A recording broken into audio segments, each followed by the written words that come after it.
I'm going to show you what my embouchure looks like on when I play trumpet, when I buzz and play trumpet. So on the trumpet mouthpiece, there's basically the setup is different, but the dystonia symptoms that I have are the same as on horn. Trumpet's a little easier for me to play because it is higher pitched. It's more stable of note slotting, that I can grab the notes easier. So it's easier in that sense, but it's also, because it's higher pitched, it's harder for me to keep my endurance up. I'm going to show you two different formations I use with my embouchure. First one, of course, is the standard embouchure formation, which is typically a normal embouchure or standard embouchure. Is when you see a flat chin in people's playing and there's no air down here in the chin and not really a little peach pit type look. And the corners are a little more firm and centered and no lopsidedness. But the standard embouchure doesn't work for me, of course, because my embouchure is dysfunctional. I can't really control my corners. And so when I use the standard embouchure formation, I have a lot of my dystonia symptoms come out. And I'll show you that here first. So here's the first formation, the standard embouchure formation.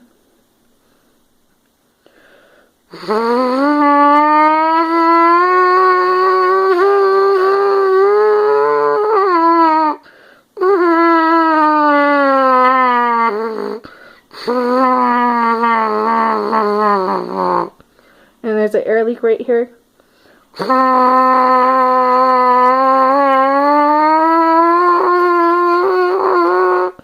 And my corners feel really shaky. I know you can't see it, but they feel unstable. And the second embouchure formation, of course, is what I use that helps me, especially on the days when my dystonia is really bad.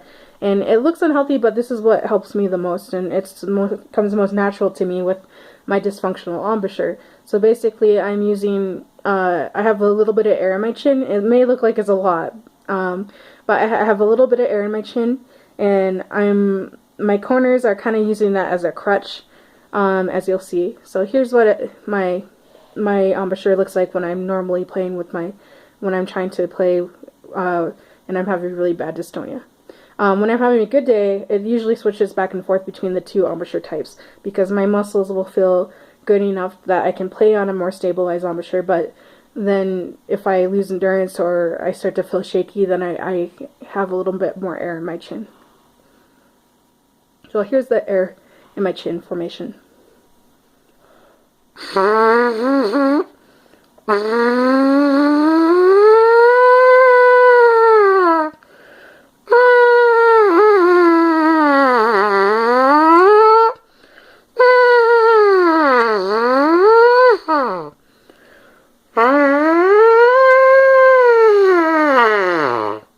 And here's without the air.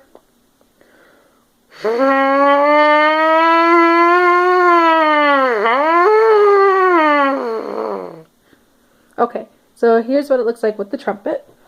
And just letting you know, I'm pretty worn out from playing a lot of instruments today. But I'm going to go ahead and play a pretty simple little piece. It's not really a piece, it's just like a little nugget of music. And so here's what I'll play with my normal, with the embouchure that I use with my dystonia, which is with the air in the chin.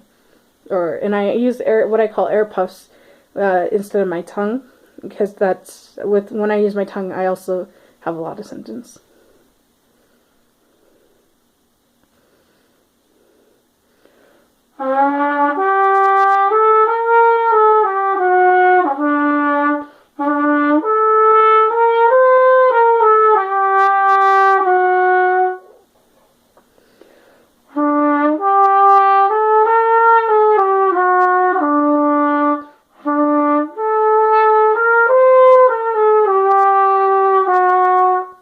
And here's the air puffs.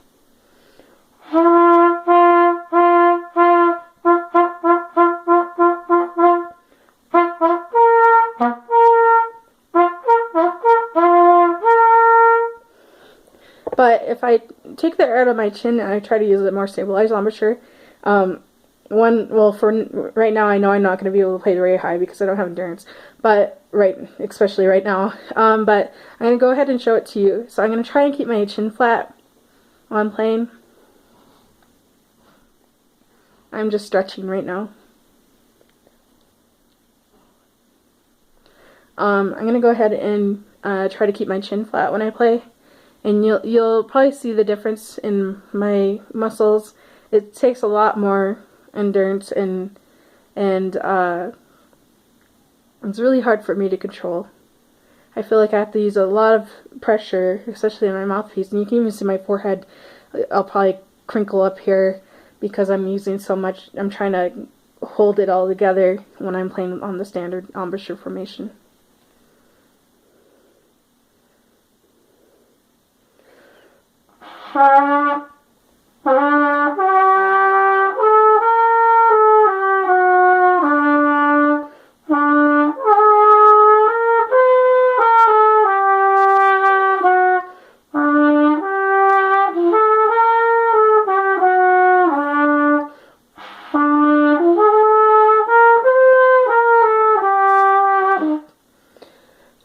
So I'm having air leaks, and also let me show you with the tongue. So here's tonguing.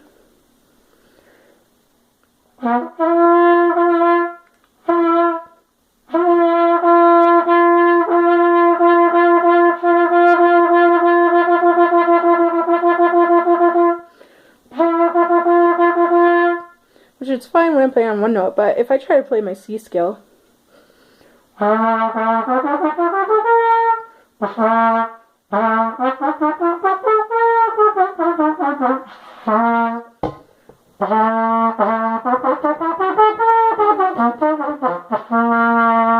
a little harder for me. But here's with the air puffs.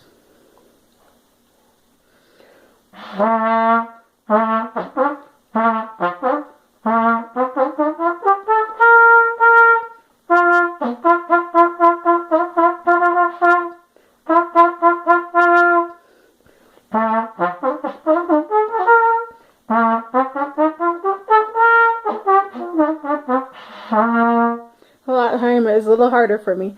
And also, I'm kind of switching back and forth. Like when I'm doing the air puffs, it's not always air. It's kind of like a mix between using air for my tonguing, but also using my tongue in there. It's kind of like the slur to tongue to kind of technique. It's like I will use like an air puff for like one note, and then the tongue for the next note, and then air puff for the next note, and the tongue for the next note. Because for some reason it like makes it easier for me to articulate that way rather than using just all tongue, or the opposite, using no tongue at all. So it's like a good in between kind of thing. So when I say air puffs, that's what I mean. I'm like using both my air and my tongue to articulate.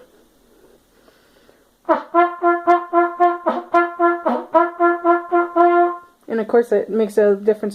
You can hear the difference, but it's what I have to use to get by. So that's just what I look like while I'm playing trumpet, and then I'll move on to horn now so you can see.